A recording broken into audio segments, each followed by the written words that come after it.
Après avoir lu la donnée de l'expérience dans le livre, j'ai déjà fait un schéma explicatif. Voilà. Dans le premier cas, on a une feuille qui est cachée, donc à l'obscurité. Le cas 2, c'est une feuille exposée à la lumière.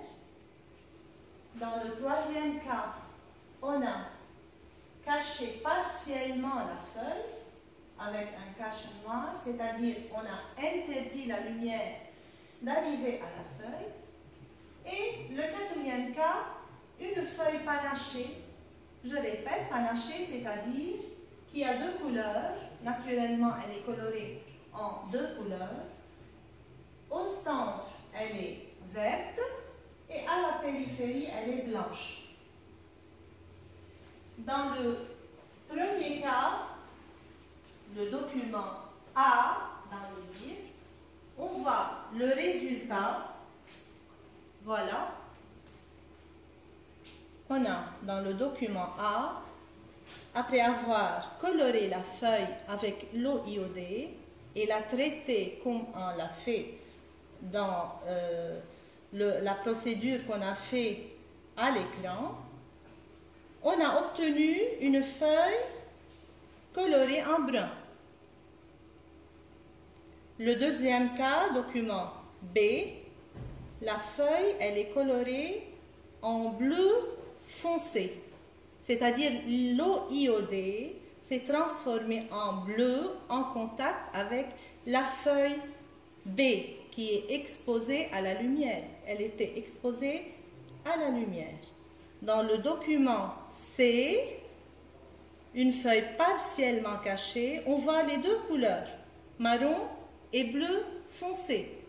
Là où la feuille était cachée, la couleur, ou bien le résultat était la couleur brune. Et là où elle était exposée à la lumière, on voit la couleur bleu foncé. Et finalement, dans le document D, la feuille était panachée au centre verte, à la périphérie blanche. On voit la couleur au centre bleu foncé, à la périphérie brun. Maintenant, on va faire l'analyse sur l'écran. On peut voir le résultat de notre expérience. Voilà les 4 feuilles immergées dans l'eau iodée. Comment on a pu mettre en évidence la matière qui se trouve dans les feuilles? On a immergé tout d'abord dans l'eau bouillante. Pourquoi faire? Pour tuer les cellules de la feuille. Les cellules sont vivantes. On va les tuer avec l'eau bouillante. Ensuite, on va immerger la feuille dans l'alcool bouillant. Pourquoi l'alcool est bouillant? Car on va annuler l'action des pigments qui se trouvent dans la feuille, les pigments naturels, c'est-à-dire la chlorophylle, pour ne pas cacher ou bien masquer les résultats. Alors, l'alcool bouillant, c'est pour dissoudre les pigments à l'intérieur des cellules. Ensuite, la feuille qui est traitée à l'eau, puis à l'alcool bouillant, elle est mise dans un entonnoir qui contient l'eau iodée pour colorer les cellules. Et on aura deux résultats. Ou bien la feuille sera colorée en bleu foncé, ou bien elle est colorée en brun. C'est-à-dire quoi ces couleurs-là?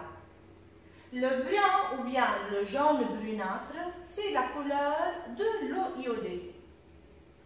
Lorsqu'elle se transforme, cette couleur, en bleu foncé, c'est-à-dire qu'il y a dans le milieu une matière organique qui est l'amidon, comme on l'a appris dans les petites classes. L'eau iodée identifie la présence de l'amidon en changeant la couleur de jaune brunâtre à la couleur bleu foncé. Alors, la feuille du sac 1, elle est bleu foncé, donc elle contient quoi? L'amidon. Et la feuille qui est jaune brunâtre, qui est restée jaune brunâtre, alors cette feuille du sac 2, elle contient, est-ce qu'elle contient de l'amidon? Non. Ce résultat montre qu'il n'y a pas d'amidon. Maintenant, on va faire l'analyse des documents. Dans le premier cas, dans le document A, on avait une feuille verte qui est placée à l'obscurité, cachée. On l'a plongée dans l'alcool chaud pour faire dissoudre la chlorophylle ou bien le pigment qui se trouve dans cette feuille. On la refroidit et on ajoute de l'eau iodée. On n'a pas obtenu une couleur bleu foncé. Alors, ceci montre qu'il n'y a pas d'amidon. C'est l'analyse et c'est l'interprétation. Ensuite, à la conclusion, qu'est-ce qu'on peut dire, qu'est-ce qu'on peut conclure de tout cela, de cette expérience, de ce résultat? On peut conclure qu'il n'y a pas de photosynthèse à l'obscurité. Au début, on était à l'obscurité. Alors, à l'obscurité, c'est-à-dire en absence de la lumière solaire, il n'y a pas de photosynthèse. Dans le document A, quelle est la feuille qui montre qu'il n'y a pas de photosynthèse? La feuille sans cache, la feuille avec un cache partiel ou bien la feuille qui est totalement exposée à la lumière. Voilà, c'est cette feuille qui représente le document A. Elle n'est pas colorée en bleu foncé, donc il n'y a pas de photosynthèse, il n'y a pas d'amidon. Maintenant, dans le document B, on va faire le même analyse. Une feuille verte placée à la lumière. On la plonge dans l'alcool chaud tout d'abord, pour faire dissoudre la chlorophylle. Je répète toujours, pourquoi faire? Il faut mémoriser cette notion-là. Puis on la refroidit et on ajoute de l'eau iodée. On obtient une couleur bleu foncé. Maintenant, qu'est-ce qui est changé dans cette expérience, dans ce cas? On avait une feuille verte avant, mais cette feuille était placée à l'obscurité. Alors, c'est ce qui change ici, c'est la lumière, la présence de lumière.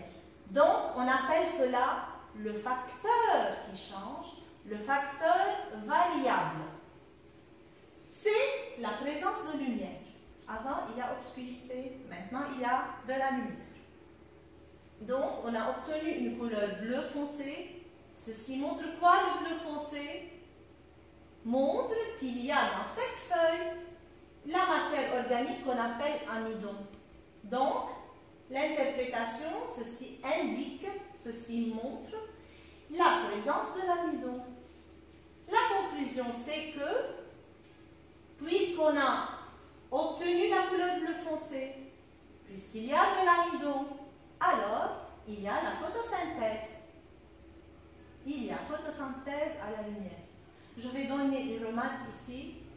Dans nos examens, lorsqu'on va faire des examens, quand je dis interpréter, il faut faire analyse et interprétation. Il ne faut pas donner ceci signifie quoi, ou bien qu'est-ce qu'elle a fait, la conclusion. Si je demande analyser et donner une conclusion, vous allez faire cette analyse avec l'interprétation et la conclusion. Donc, attention à la question. S'il s'agit d'une analyse et interprétation, on s'arrête ici. Si je demande la conclusion seulement, vous allez donner l'analyse jusqu'à la conclusion. Je continue. Quelle est la feuille du document B dans ce cas? Elle est exposée à la lumière, elle est devenue toute bleue. Voilà, c'est cette feuille qui représente le document B. Maintenant, dans le document C, on va faire l'analyse et l'interprétation. De même, on cite la donnée, une feuille verte partiellement cachée. On la plonge dans l'alcool chaud pour faire dissoudre la chlorophylle. On répète l'expérience dans tous les cas. Puis, on la refroidit, on ajoute de l'eau iodée. Cette expérience, on l'a fait dans les 3 documents. On va les répéter avec l'explication de tous les faits qui se font à l'expérience. Ensuite, l'interprétation. La partie qui était exposée à la lumière, elle donne une couleur bleu foncé, indiquant la présence de l'amidon. C'est cette partie indiquant la présence de l'amidon, qui a cette phrase, c'est l'interprétation. Alors, c'est l'expérience et c'est l'interprétation, c'est-à-dire l'explication de ce que s'est passé dans cette expérience. Ensuite, l'autre partie qui était à l'obscurité, cachée, ne donne pas une couleur bleu foncé. Ceci implique, quand je dis ceci implique, ceci indique, c'est-à-dire j'interprète, j'explique. Ceci implique, il n'y a pas d'amidon. Donc, dans une seule feuille, 2 résultats, on a obtenu les 2 résultats, car il y a un facteur, le facteur variable, qui se trouve dans 2 cas, la lumière et l'obscurité. Les 2 se trouvent sur une même feuille. Alors, on a obtenu 2 résultats différents selon qu'il y a présence de lumière ou absence de lumière. Dans le cas où il y a la lumière, il y a de l'amidon. Et dans le cas de l'obscurité, absence de lumière, on n'a pas obtenu le même résultat. Il n'y a pas d'amidon. Alors la conclusion, on va conclure. Qu'est-ce qu'on peut conclure de cette expérience? Quel est le facteur variable qui influe sur l'expérience? Voilà. Pas de photosynthèse dans la partie cachée. C'est-à-dire, il n'y a pas de photosynthèse à l'obscurité, seulement à la lumière. Voilà la feuille qui représente les 2 cas. C'est la partie qui a été cachée. Elle n'a pas été colorée avec l'eau iodée car il n'y a pas d'amidon dans cette partie. La lumière n'est pas arrivée sur cette partie, seulement sur ces 2 parties-là. Alors, la lumière, comme conclusion générale de ces 3 expériences, on peut dire que la lumière est indispensable à la photosynthèse, c'est-à-dire sa présence, elle est nécessaire pour qu'on peut avoir une photosynthèse. C'est quoi la photosynthèse? C'est-à dire la synthèse ou bien la fabrication de la matière organique. Et dans ce cas, quelle était la matière organique? C'est bien l'amidon. Voilà la conclusion des 3. Maintenant, on arrive au document D. Dans le document D, on avait une feuille panachée.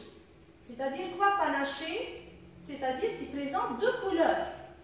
Est-ce qu'il s'agit de la lumière dans ce cas? Est-ce que la lumière a changé sa couleur? Ou bien elle est naturellement colorée en 2 différentes couleurs? Il s'agit bien de la chlorophylle dans ce cas, et ne pas la lumière. Comment? Dans la partie, alors une feuille panachée formée de 2 couleurs. Vert contenant la chlorophylle. Alors la partie qui a été colorée en vert, elle contient la chlorophylle. La chlorophylle, je répète, c'est un pigment naturel, un colorant naturel qui se trouve à l'intérieur des cellules de la feuille. Et blanc est placé à la lumière. Alors, blanc, c'est-à-dire il n'y a pas la chlorophylle. Vert, il y a la chlorophylle. C'est pourquoi on l'appelle panaché. Il y a 2 couleurs. Et placé à la lumière. On la plonge dans l'alcool chaud, comme on a fait avant, la même procédure. Pour faire dissoudre la chlorophylle, puis on la refroidit et on ajoute de l'eau iodée. Les mêmes phrases qui se répètent. Qu'est-ce qu'on obtient? Le résultat, c'était la partie qui était à l'origine verte donne une couleur bleu foncé, c'est-à-dire il y a l'amidon. L'autre partie qui était blanche à l'origine ne donne pas la couleur bleu foncé, c'est-à-dire il n'y a pas d'amidon. Quelle est la conclusion maintenant? Voilà la feuille panachée. Au centre, elle est verte, à la périphérie blanche. Après l'avoir traitée à l'alcool et à l'eau iodée, on obtient ce résultat. Au centre, bleu foncé, à la périphérie, jaune brunâtre, clair. Alors, la conclusion sera: la chlorophylle est indispensable à la photosynthèse. Dans ce cas, la feuille, colorée en deux couleurs, est exposée à la lumière. Donc, le facteur variable, ce n'est pas la lumière dans ce cas, car cette partie, elle est exposée à la lumière et cette partie est exposée à la lumière. Il n'y a pas de facteur variable. Il y a un facteur variable, mais qui n'est pas la lumière. Quel est le facteur variable? C'est la présence de la chlorophylle au centre et son absence à la périphérie. Alors, qu'est-ce qu'on peut dire dans la conclusion? On dit que la chlorophylle est indispensable à la photosynthèse. Il ne s'agit pas dans ce cas de la lumière, car la lumière est présente toujours. Alors, c'est comme ça qu'on peut tirer une conclusion. La chlorophylle est indispensable à la photosynthèse. Maintenant, on a deux critères pour la photosynthèse. Tout d'abord, il faut qu'il y ait la lumière, c'est le premier facteur. Et deuxièmement, il faut qu'il y ait la chlorophylle.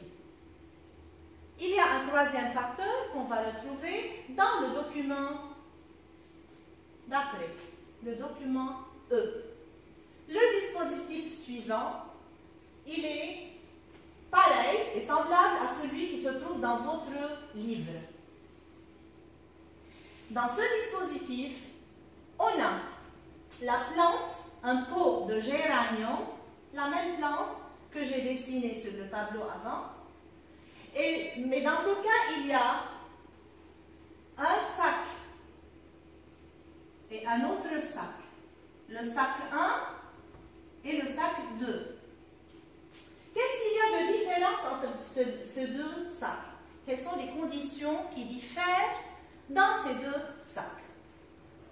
Tout d'abord, il y a une pompe à air, c'est-à-dire cette pompe, c'est une source de l'air. Et l'air, il va passer par ce chemin pour arriver au sac 2 et par ce chemin pour arriver au sac 1. Quelle est la différence entre les deux? Tout d'abord, lorsque l'air est pompé, il va passer dans cette direction et arrive au sac 1. L'air, il est riche en oxygène et en CO2. Et le sac 1 reçoit l'air dans lequel il y a O2, dioxygène, et CO2, le dioxyde de carbone. Tandis que dans le deuxième cas, l'air, il va passer tout d'abord dans l'hydroxyde de potassium, et cette solution hydroxyde de potassium, c'est une solution qui retient le dioxyde de carbone. Il y a dans l'air le CO2, elle va retenir ce CO2. L'air qui sort, il lui manque le dioxyde de carbone, c'est-à-dire qu'il contient seulement l'oxygène. Il ne contient plus le CO2 s'il va passer dans cette solution. Alors, l'air arrive, la solution d'hydroxyde de potassium retient le CO2, l'air sort sans CO2, et pour prouver cela, il va passer dans un deuxième flocon qui contient quoi dans ce cas? L'eau de chaux. Eau de chaux, c'est une solution qui identifie la présence de CO2. Si elle se trouble, alors il y a CO2. On voit que lorsque l'air passe dans cette solution, elle ne se trouble pas. Alors, ceci vérifie qu'il n'y a plus de CO2 dans l'air. D'accord? Ensuite, l'air, il va sortir et arriver à ce sac 2. Donc, quel est le facteur qui varie dans ce cas entre 1 et 2? Dans le sac 1, il y a le CO2. Dans le sac 2, il n'y a pas de CO2. Donc, après avoir fait cette expérience, on voit les résultats, l'analyse, ce que j'ai dit. La pompe fait circuler l'air, contient le CO2, une partie de l'air arrive au flacon 2, puis continue son chemin vers le sac A. Ainsi, la feuille reçoit du CO2. A, c'est-à-dire sac 1 dans la figure. Une autre partie de l'air arrive au flacon 3, qui est l'hydroxyde, qui contient une solution d'hydroxyde de potassium, qui retient le CO2. L'air dépourvu de CO2, dont on a soustrait CO2, contient son chemin, arrive au flacon 4, qui contient l'eau de chaud. Celle-ci se trouble en présence de CO2. Elle ne se trouble pas, alors il n'y a pas de CO2. Ensuite, il arrive au sac B, ou bien sac 2 dans notre schéma. Ainsi, la feuille verte du sac B ne reçoit pas de CO2. C'est une analyse. On explique ce qu'on voit. Maintenant, on va faire l'interprétation. Dans le document F, on met les deux feuilles A et B. La feuille A provient du sac 1, la feuille B provient du sac 2. Dans l'alcool chaud, pour faire dissoudre de la chlorophylle, puis on la refroidit et on ajoute l'eau iodée. C'est un refrain qui se répète. La feuille A donne une couleur bleu foncé qui indique la présence de l'amidon. Voilà l'interprétation. Elle a donné la couleur bleu foncé, alors il y a amidon. Ceci implique qu'il y a eu photosynthèse. Ceci implique, c'est-à-dire la conclusion. Alors, faites attention, on peut utiliser le mot indique pour l'interprétation. Ceci implique ou ceci montre pour la conclusion. Dans le cas de la feuille B, il n'y a pas de couleur bleu foncé, alors il n'y a pas de l'amidon. Si on va l'interpréter, il n'y a pas d'amidon. Ceci montre, voilà, ceci implique, ceci montre, c'est-à-dire la conclusion, pas de photosynthèse en absence de CO2. Voilà. Maintenant, on a un facteur, troisième facteur, qui est indispensable à la photosynthèse, c'est la présence de CO2. Quels sont les autres facteurs qu'on a vus avant? Le premier facteur, c'est la lumière. Le deuxième facteur, c'est la chlorophylle. Et le troisième, c'est le CO2. Maintenant, on peut faire les questions, ou bien répondre aux questions de l'exploitation après avoir expliqué tout cela.